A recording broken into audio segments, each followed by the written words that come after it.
البنت دي يا جماعة من 3 4 سنين بتقول ان هما ظهروا ام كلثوم على المسرح بحاجة اسمها الهوليجرام. الهوليجرام دي احنا هنعملها في البيت، ولو نفعت انا حرفيا هظهر كل حاجة انا عايزاها. فيلا بينا نشوف هتعمل ازاي. ما تنسوش الاشتراك في القناة وتعملوا لايك للفيديو ده وتقولي لي عايزين نجرب ايه تاني. يلا بينا نجرب. اول حاجة هسخن السكينة قوي علشان اعرف اقطع الحتة اللي فوق دي. سخنها.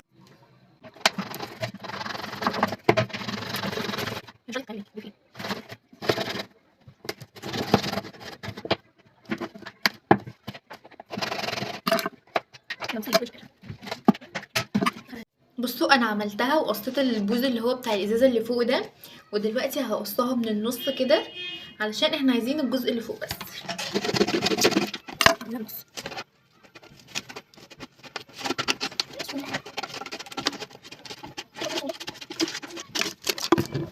بصوا انا كده خلاص، هي ده الشكل اللي انا عايزاه في الاخر، ودلوقتي بقى هتنيها، هخليها مربعه.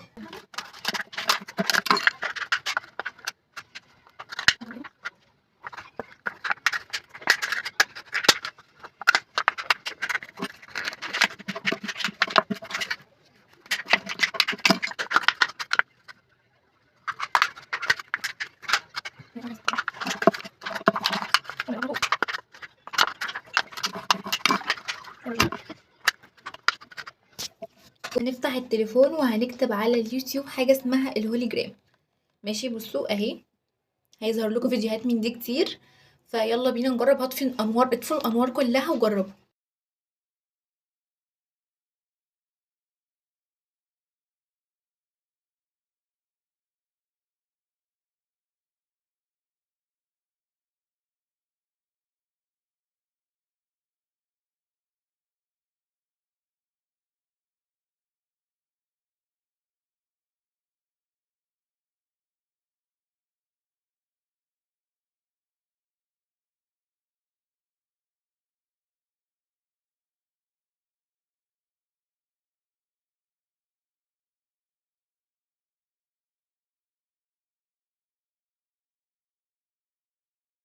وبس كده يكون التجربة حلوة قوي ونجحت، وانا حرفيا هظهر حاجات، هجيب حاجات تانية كتير اظهرها، واقعد اضلم الشقة كلها واقعد اتفرج واستمتع كأني قاعدة في 3D مثلا.